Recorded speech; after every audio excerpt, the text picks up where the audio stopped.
Bang or Tiger, one of the big ones, one of the big Muay Thai gyms out in Thailand. He was out there, and somebody asked him about Aspinall. That's what he had to say. I was waiting for it. Where are you from? Time, like, governor. The UFC in town, we all got a lot of stuff happening behind the scenes. They're one of the biggest organizations in sports, and right now Tom and I have agreed to wait for the UFC to make their announcements. So I legally can't really talk about it.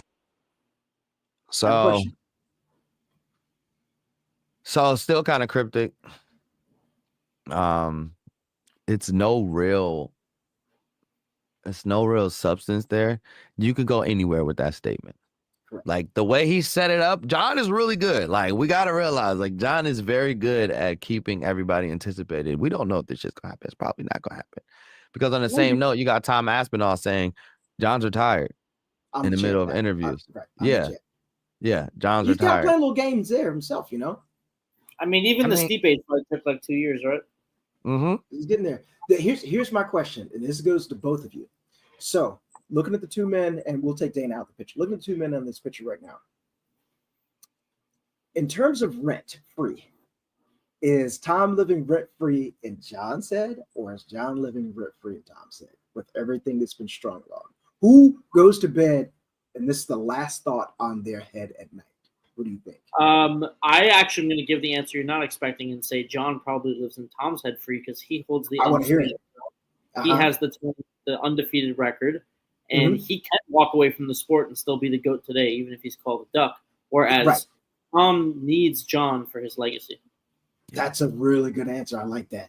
Yeah, he does, and that's the unfortunate event for it, man. And it sucks. As a Jon Jones fan, I love Jon Jones, but also this kind of sucks to watch him kind of see a dog like this and just not wanting to go into the octagon with him.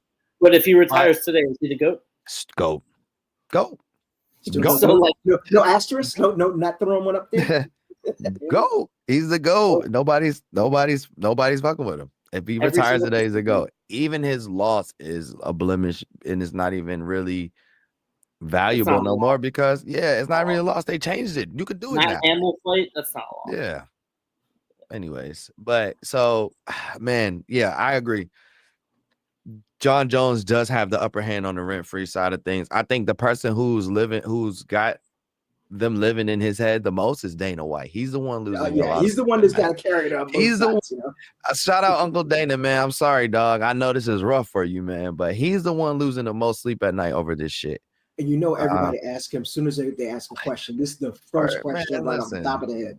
Yeah, man. What about that Jon Jones fight? You think it's gonna happen? You know how he wants to respond. Just shut up. We're taking care of it. But he's got to give the political answer. He'll start walking out of interviews. This is all probably pretty good for Tom Aspinall's brand. No, 100%. He's getting more. He's getting stronger with more media on him. Yeah, he's getting more media on him and more followers than he ever would if he would have just continued to fight heavyweights. Yep, 100%. 100%. And that's one of my questions to you is, this one's for pickers too. Do you see anybody in the heavyweight division that is coming up or that can even contest with Tom, like even at the top of the levels? I mean, you got a lot of really new blood in heavyweight. If you want to talk like really far out prospects, there's that guy that just joined off of DWCS, 6'8", comes into the UFC, gets a beautiful first round knockout. You got Walter Walker, brother of Johnny Walker, gets into the UFC, 2 heel hooks right off the bat in the heavyweight division. Closer to the top, guys I could see possibly giving him problems. Would like to see him fight Jalton Almeida. Jalton Almeida's got great grappling. If he's very tough too. If he manages to find a way to get Tom to the ground, that could become an interesting fight. Cyril Gane, one of the things that makes Aspinall so good is he moves like a middleweight, and he's light on his feet, and he kicks so lightning fast and punches so lightning fast. And Cyril Gane's a better striker than he is. I don't know if he has the level of power, but he's a better just skill for skill striker. So, again, we've seen Cyril Gane with an improved ground game as well since the Jon Jones fight. I know it's a controversial win over Volkov, but he spent a lot of time in that fight in top controlling positions doing ground and pound damage. and I think that's a good thing. It shows he's transitioning into an MMA role, and that could be an interesting challenge for Tom. But obviously, right now, all of that is a moot point, and we know what the challenge we really want to see is. Yeah.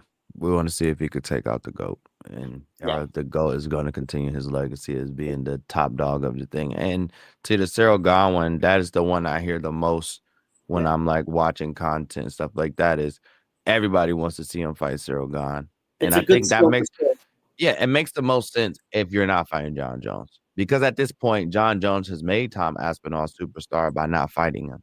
Mm-hmm. You know, or Volkov also. You know, Volkov's been, I mean, granted, he already beat Volkov by first round submission. Volkov's been on a tear since then. Yeah. He's been looking excellent. So, in your kind of dissection of the heavyweight division, without taking the new blood into it, I'm just looking at the top 15 that's right there. If you let's just say, let's use the scenario, John walks away, nothing we can do about it, got to move on. So Tom is declared undisputed heavyweight champion. I think that the first matchup is Cyril Gahn, assuming everything works out, Gahn's not injured, you can come to an agreement. So if Tom gets past that, and then you've got Volkov and you've got Sergey, if you don't have any other new blood, that's about all I see in the heavyweight division. We got Jalton.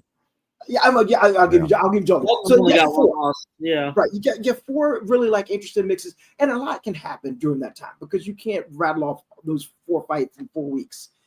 If you fight all 4 of these guys, if Tom were to beat all 4, that's probably what, year and a half. So you know, we do have a couple of people to be excited about much lower in the rankings. Yeah. Like I mentioned before, Taliesin Teixeira, 6'8", 80+ inch reach, stupid power, great grappling.